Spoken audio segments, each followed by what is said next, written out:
full disclosure that later on in second semester I'm going to show you a different technique that you might think is a little bit better, but you're not quite there yet as far as understanding the why of that. But I just want to let you know there is another way to do this, and so if anybody says, well, hey, I read on blah, blah, blah, math.com, you could do it this other way. Yeah, you totally can. There is a different way to do it, but I'm going to show you this way, and I'll show you the other way later. That make sense? Okay, cool. All right, so take a look at number 1. Number 1 says, limit as x goes to infinity of x squared plus 3 over 2x squared minus 1. I'm going to show you the appropriate way of doing this as far as showing work, and then I'm going to show you a trick and then talk about the context of the trick, and maybe some of you already see the trick, possibly, I don't know. So here's how we do this. Whenever you are doing limit as x goes to infinity, or perhaps limit as x goes to negative infinity, here's what I want you to do. I want you to look at the denominator. Man, I chose some unfortunate numbers here, but we'll navigate our way through it. I want you to look at the denominator, and I want you to decide what the degree of the denominator is. Do you know what the degree is? It's like What? squared. It's squared, yeah. So the degree is 2. And like why I said that I chose some unfortunate numbers is when I say degree 2, I'm referring to this 2, that 2, not the coefficient of 2, right? It'd be easy to think that they, or mean the same thing, but they're different. So the degree in the bottom is 2. So here's what we would do with this. We would divide every term in the numerator by x squared and every term in the denominator by x squared. So it would look like this. Here's the main fraction bar. So it'd be x squared over x squared plus 3 over x squared. And then down here it'd be 2x squared over x squared minus 1 over x squared. So all I've really done is I divided all the terms in the numerator and denominator by x squared. And isn't that okay to do? What did I really divide by? 1, or I multiplied by 1, divided by 1. I haven't changed the value of this at all, but I have definitely changed the form. You guys can see now that there's going to be a lot of cancellation. So it would be limit as x goes to infinity. Come on, there we go. I thought, there we go, come on. Infinity of, it would be 1 plus 3 over x squared over 2 minus 1 over x squared. Okay, so if you do it that way, a lot of cancellations happen. It looks a little neater. Based on what you saw in the video, as I evaluate the limit as x goes to infinity of this term and this term, what exactly is going to happen? They're going to zero out, right? Because if the numerator is held constant, like a 3 or a 1, and the denominator is getting bigger and bigger and bigger without bound, like that denominator is, then the entire value of the fraction will be approaching 0. So you end up with 1 plus 0 over 2 minus 0, also known as 1/2. So there is a little trick to this. You probably learned this in pre-calc.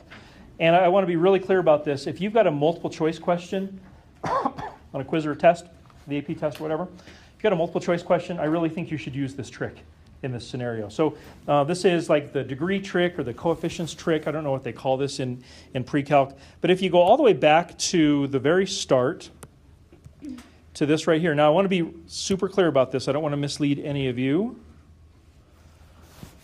If you have a multiple choice, what am I not going to do? Divide. I'm not going to check your work, right? If it's a multiple choice, I'm not going to go look line by line and be like, oh, I'm sorry, your work doesn't look good or whatever. I'm simply looking for answers, right? So this trick is super useful on multiple choice. The trick is this. What's the degree of the top? 2. The degree of the bottom? 2. And so if the degrees are equal, then the long-term behavior is simply the ratio of the lead coefficients. So the lead coefficient in the top was 1. The ratio of the lead coefficient in the denominator is 2. So 1 over 2. Now if this is a free response, you got to show something like that, some kind of logical work instead of, I used the degree trick, 1/2. You're going to have to actually show a process. But if it's multiple choice, you should definitely be doing this. And a lot of them are multiple choice, so that's kind of nice.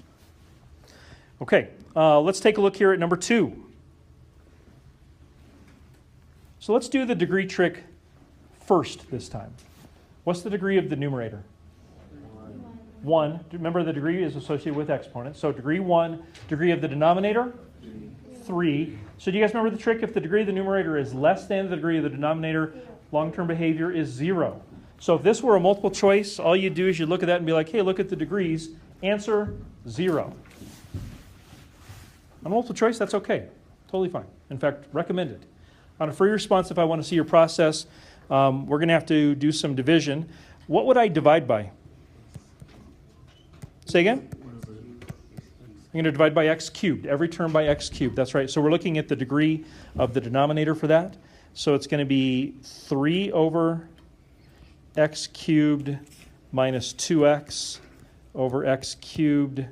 Down here it's 3x cubed over x cubed minus 1 over x cubed.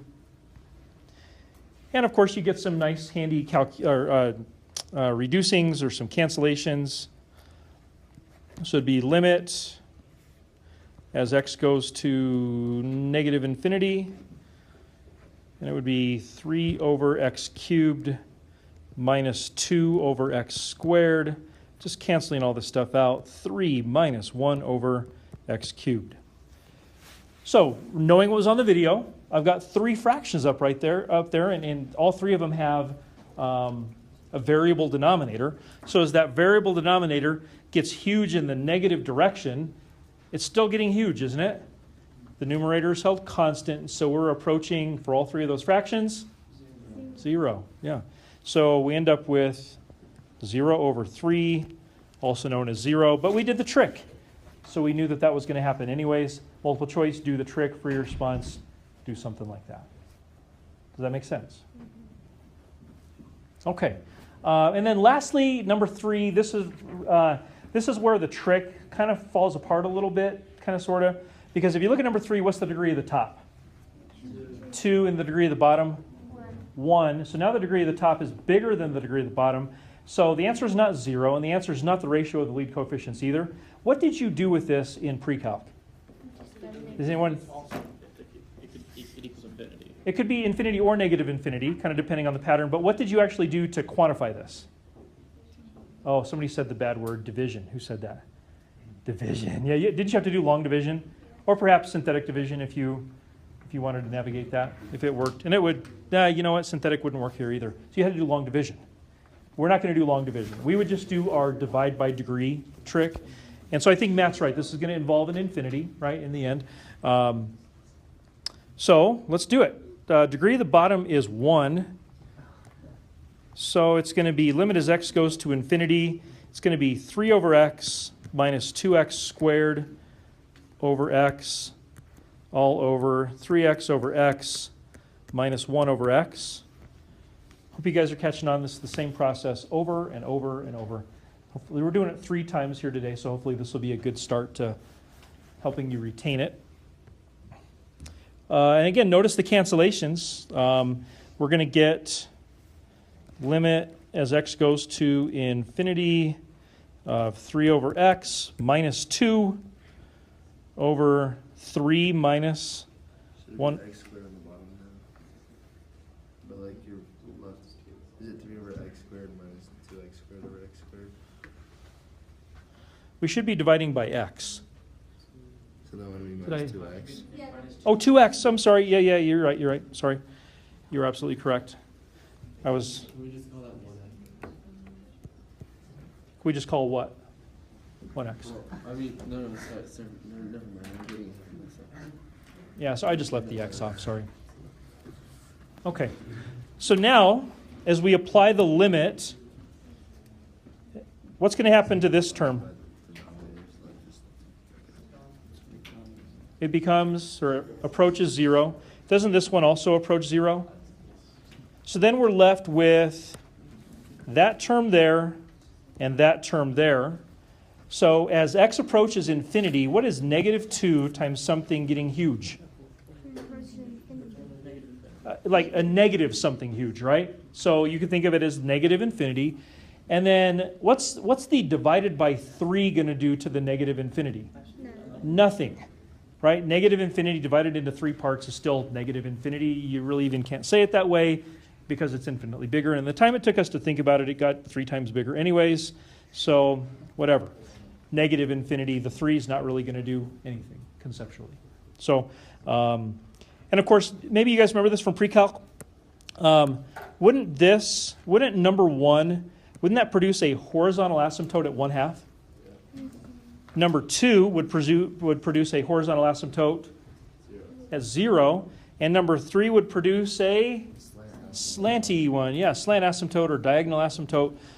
That's why we get the result that we do get. Yeah, Noah. If it was 3 over x plus 2x on the top, 3 over x. just the numerator was positive. Oh, plus 2x? Would it be infinity then? Positive infinity. Yep, yes, sir. Ben, question. So isn't it just like, doesn't slant asymptotes only work when the numerator has 1 degree or more? Yeah, so Ben brought up a good question. He said, essentially what you were asking, I think, is what if the degree of the numerator is more than 1 bigger than the degree of the denominator? You guys realize you can have quadratic asymptotes if the degree difference is 2. You can have cubic asymptotes if the degree difference is 3, so on and so forth. It really only deals with end behavior. It doesn't really deal with like sort of like the middle of the graph, just the extreme ends. So, great question for sure. So that should. Oh, I'm sorry, Lainey, go. So both 1 and 2 have horizontal asymptotes? Mm-hmm. Yep. And that's actually where we're going to go with this next question. But yeah, you're absolutely right. So number 4, notice it says determine the horizontal asymptotes of y equals 2x squared over x squared plus 4. So basically what I want you to do here is make a connection. So the connection you would make with number 4 is this. I want you to listen carefully and think this through. To determine a horizontal asymptote, we're basically asking what's going on the far left end of the graph and what's going on the far right end of the graph. And what am I basically describing when I say far right end, far left end? Infinity. Infinity, right? Limit as x goes to either positive infinity or negative infinity. Does that make sense? Right. So what you would do here as far as the process goes, you would say, all right, far right end of the graph. You'd go limit as x goes towards positive infinity of 2x squared over x squared plus 4. Now, if this were a multiple choice at this point, what would you do? Yeah, you'd circle whatever option goes with 2, wouldn't you? The degree trick would tell you 2. If it was free response, you'd do the stuff we did with the other 3 questions. And technically, you're supposed to also check the other direction, the left-hand behavior. So you'd go limit as x goes to negative infinity of the same thing. And what you'd find with this one is that it's the same thing. It's still approaching 2. I'm trying to remember what it was. I think it involved some e's or something. There was a question they gave way back when. I think I might have referenced this at one point, where if you looked at the right-hand behavior, you got 1 asymptote. And if you looked at the left-hand behavior, you got a different asymptote. And like almost everyone in the world missed that question, roughly speaking. And so they actually threw the question out. But I mean, it still kind of begs us to say, check both directions. But in this case, you'd get the 2 no matter which direction you looked at. Okay. And finally, the rankings. This is where your knowledge of the rankings would make a question like number 5 or number 6. As intimidating as they look pretty intimidating. If you know the rankings, it would actually make these pretty easy. And these would be the 2 questions where I would say, if the rankings thing seems a little bit weird, a little fuzzy, like, really, can we do it that way? Yeah, kind of not. I'm just trying to give you a leg up on this. Later on, we'll look at a very definitive process as to how we actually arrive at the rankings. But let's take a look at number 5. What I would want you to do is look at the numerator and identify it as a polynomial. Yeah, specifically a quadratic, but it's a polynomial. And the denominator, you'd identify it as? Not logarithmic. Exponential. Exponential, yeah. So e is roughly 2 point something, and so it's 2 point something or other, 2.7 to the x. So that's an exponential. So then guys, I got to be honest with you, like on a quiz or a test, at this point, I would never ask you to do 5 or 6 on a free response, because you really can't show any steps other than explain the rankings thing. At this point of the game, if I'm going to ask you 5 or 6, it's really got to be in a multiple choice scenario. So knowing the rankings like I hope you do for number 5, you would say the answer is 0. That's right, because exponentials will eventually always grow faster than polynomials. And so as x goes to infinity, not only will e to the x be bigger, it'll be growing infinitely faster than the polynomial, hence the overall limit approaching 0. And then with a question like number 6, I would hope as you look at this, okay, limit as x goes to infinity, you look at the numerator and identify it as a what? It's an exponential. And isn't it an exponential plus a polynomial? But overall, it's an exponential as far as rankings go. You look at the denominator and you'd say that thing is a polynomial. And then with your knowledge of the rankings, you'd say, well, as x gets really, really huge, the exponential will eventually grow infinitely faster than the polynomial. And so the overall limit would be heading towards infinity here. Yeah, so just be going up, up, up forever. So you just say equals infinity. So like I said, the rankings thing is really kind of a trick. We'll fill out the kind of the rest of your knowledge second semester with those.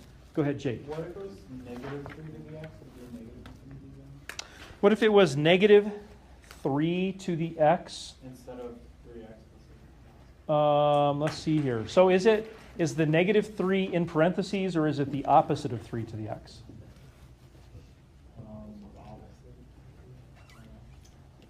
Okay. So that would just end up being negative infinity then. Yeah. If it were in parentheses,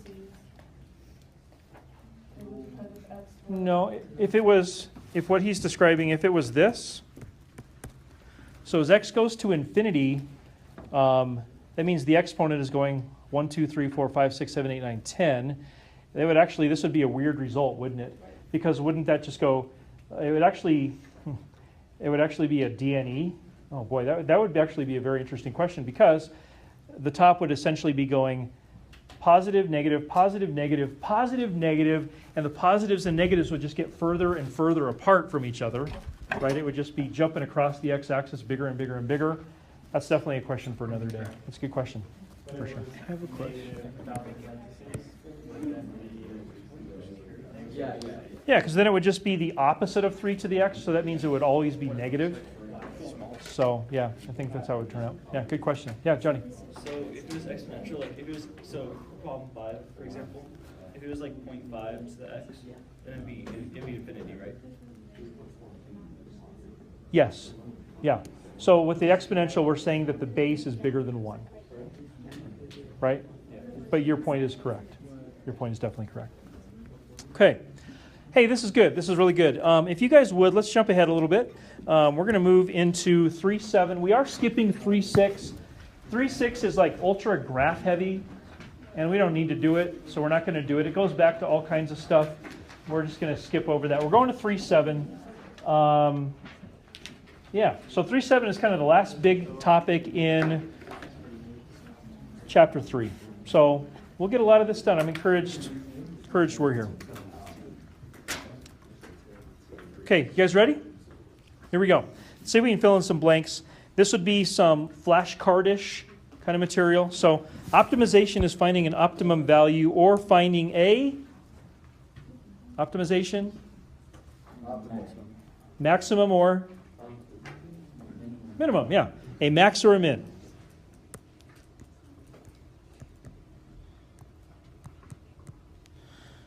Okay, we've said this enough times. I wonder if you can decipher the code. Blank and blank occur at blank blank. Oh, critical numbers are involved here. There we go. Max and mins occur at critical points or critical numbers. Blank blank are places where the derivative is blank or does not exist. Critical numbers, critical points, yep. So critical numbers are places where the derivative is 0 or does not exist. So again, these are things that if I were to start the sentence, and I realize this was a little cryptic, but if I were to start the sentence, I'd want you to be able to finish it, or if I finish the sentence, I'd want you to know the start of it. We need to know these things backwards and forwards to the very best of our abilities so that we have a chance, so that we are qualified to do well on a quiz or a test. So, hey guys, I got some good news for you. We've actually already done some optimization problems. To be honest with you, these questions are simply applications of maxes and mins. And we've already done some of those. And I did that on purpose because I feel like if I left this all for the end and then threw it at you and said, hey, we got a couple of days to do these, I think that's asking a bit much. But the truth is we'll have been taking like over a week to get these mastered through multiple efforts. So I think as we go through this, I think you'll find some really, really good success. We'll talk about some steps after Ben's question. Is the water tank problem an optimization problem? Yes. Yeah, so if you're starting to get the hang of the water tank stuff, I would say that that's an application or an optimization type question. If you're not, we'll keep working at it and hopefully you'll get there. Okay, so steps here. Sometimes a picture is useful, sometimes not, but consider it. We want to understand what is to be optimized. So for example, we want to identify what the question is asking. So if it says find the maximum number of people in the line, which I think this one asks about next, or actually looks like shortest, we want to identify. We are trying to minimize the length of the line, or we're trying to maximize the number of gallons, we're trying to minimize the number of bunnies in the field, whatever. Why don't I identify that? I don't know, typically is too strong of a word. I would say sometimes we have to work with some algebra to get the number of variables to what we want. Make note of a realistic domain. For example, if it says, you know, how many people would minimize the number of people in the concert hall, and you come up with -4 people, not part of the realistic domain, right? So make note of a realistic domain. That'll allow you to eliminate some possibilities, perhaps. And then this is a pretty loaded sentence. Use calculus to determine the max or min. Let's talk about that really quick. What tools do we have to find, calculus tools, to find maxes or mins? First derivative test or second derivative test. Those are our two main tools, right? So you got to know critical numbers and all that stuff, but the tools we have to help us find maxes and mins, first derivative test, second derivative test, and your choice, which one you want to use. You got to decide which one you like better, which one fits the situation better, and you go with that one. Okay, so let me see what we got here. See if I can give you a sense of what these are all about. I don't know if I want to do that one or that one or that one. What do I want to do? There's only 4 of them. I'll tell you what, let's look at number 1. You should recognize number 2, kind of.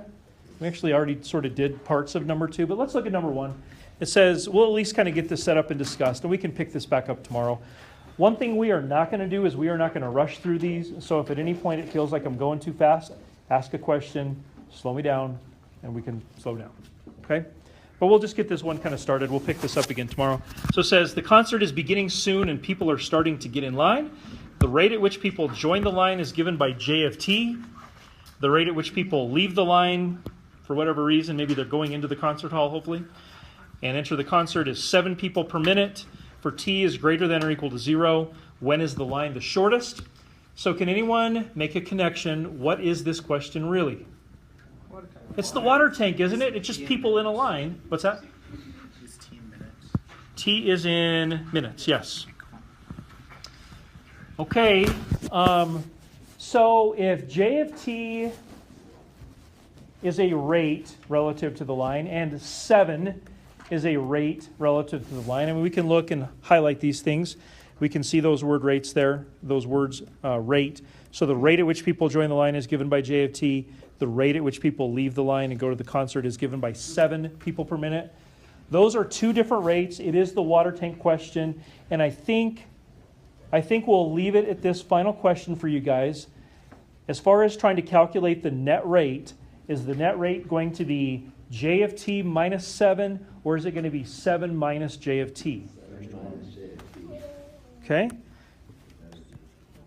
J of t minus 7. There you go. Which one is it, right? Because it needs to be the right order, because, listen, if you get the order wrong, won't maxes become mins and mins become maxes? Yeah. It's kind of important to get it right. So let me help you out. What is... Yeah. What is J... Hey, guys, listen, please. If you were confused about this, let me try to help.